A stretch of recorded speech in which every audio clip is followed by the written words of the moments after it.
Hello everyone, welcome back to our channel. ఈరోజు మేము విజయకీలాద్రి టెంపుల్కి అయితే వచ్చాము.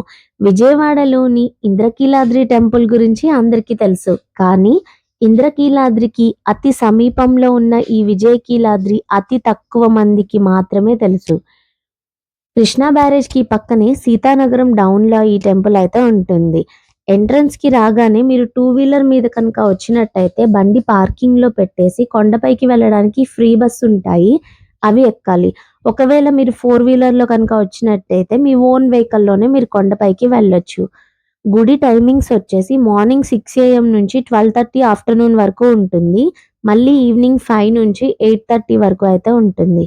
చిన్నజీయర స్వామీజీ వాళ్ళ ఆధ్వర్యంలో ఈ గుడి నిర్మాణం అంతా జరిగింది. విజయకీలాద్రి అంటే ఒక్క ఆలయం కాదు, ఒక్క దేవుడు కాదు, 10కి పైగా ఆలయాలు ఉన్నాయి. ఈ గుడి దేనికి ఫేమస్ అంటే భూవరాహ స్వామికి ఫేమస్. భూ వివాదాలు, ఏదైనా కోర్టు సమస్యలు ఉన్నా ఈ స్వామివారిని కొలిస్తే అన్నీ తొలగిపోతాయని నమ్మకం. తిరుపతి వెళ్ళినా సరే మొదటగా వరాహస్వామిని దర్శించుకోవాలి అంటారు. ఎందుకు అంటే వరాహస్వామి మొదటగా వచ్చిన వారు కృతాయుగంలో వచ్చారు, వెంకటేశ్వర స్వామి కలియుగంలో వచ్చారు. అందుకని భూమి అంతయును వరాహస్వామిది అంటారు. ఆయన వెంకటేశ్వర స్వామి భూమి మీద ఉండడానికి పర్మిషన్ ఇచ్చారు.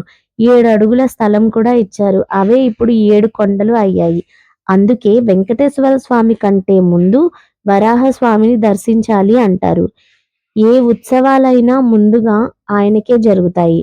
విశాల ప్రాంగణంలో, ప్రశాంత వాతావరణంలో ఈ దేవాలయాలు హాయిగా అనిపిస్తాయి. ఈ మధ్య కాలంలో చాలా టెంపుల్స్ పక్క కమర్షియల్ అయిపోయాయి.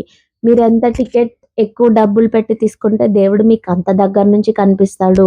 ఎంత ఎక్కువ దక్షిణ చదివిస్తే మీకు ఆశీర్వాదాలు అంత ఎక్కువ లభిస్తాయి. సో ఇటువంటి టైంలో ఈ టెంపుల్ మాత్రం కంప్లీట్ ఆపోజిట్ ఉంటుంది. ఇక్కడ ఎటువంటి టికెట్ సిస్టమ్, క్యూ సిస్టమ్ ఏం ఉండదు. లైన్లో నించొని మీరు దేవుడిని ఎంతసేపు అయినా చూస్తుంటే జరగండి జరగండి అనేవాళ్ళు ఉండరు. దేవుడిని మీరు ఎంతసేపు అయినా చూసుకోవచ్చు. ఫోన్ కౌంటర్లో పెట్టేసి అక్కడ టికెట్ తీసుకోండి అనే వాళ్ళు కూడా ఎవరు ఉండరు. ప్రశాంతంగా ఉంటుంది. ఇట్లాంటిది ఏం లేకపోతే అది కూడా ఒక రకమైన ప్రశాంతతే. అండ్ టెంపుల్ చాలా పెద్దది. టెంపుల్లో మీరు ఏ మూలకెళ్ళి కిందకి తొంగి చూసినా అదొక అందమైన పెయింటింగ్ లాగా ఉంటుంది. వ్యూస్ అంత బాగుంటాయి. 4 దిక్కుల 4 వ్యూస్ ఉంటాయి. అబ్బా అసలు చెప్పలేము ఆ వ్యూస్ని కూడా, అంత బాగుంటాయి. టెంపుల్ మాత్రం చాలా ప్రశాంతంగా ఉంది. మేము ఈవినింగ్ టైం వచ్చాము, క్రౌడ్ అసలు లేనే లేరు. అండ్ గుడిలో మనమే ఉండి దేవుడు ఉంటే ఎంతసేపు అయినా ఉండొచ్చు, ఎంత కబుర్లైనా చెప్పుకోవచ్చు దేవుడితో అనిపించింది. అంత హాయిగా అనిపిస్తుంది.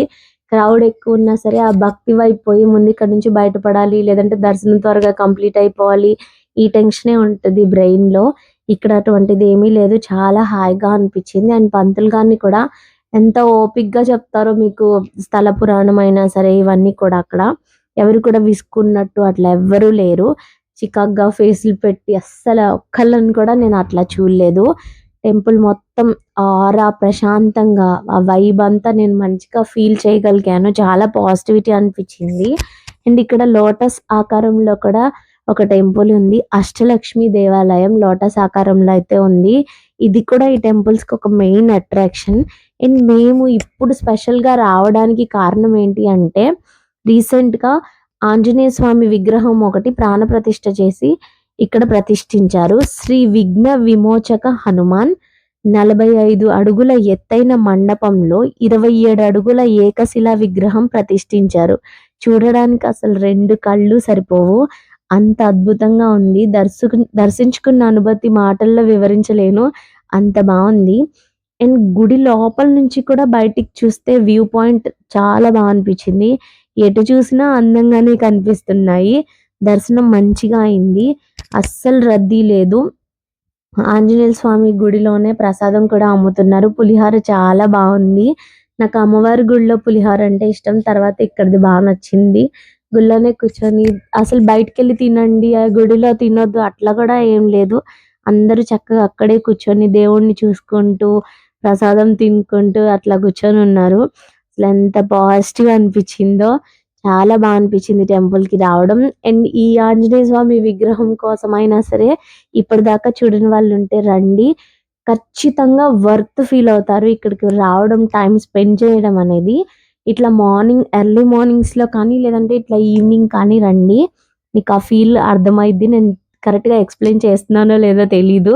అండ్ అష్టలక్ష్మి దేవతలు ఈ లోటస్ ఆకారంలో ఉన్న టెంపుల్‌లో అయితే ఉంటారు.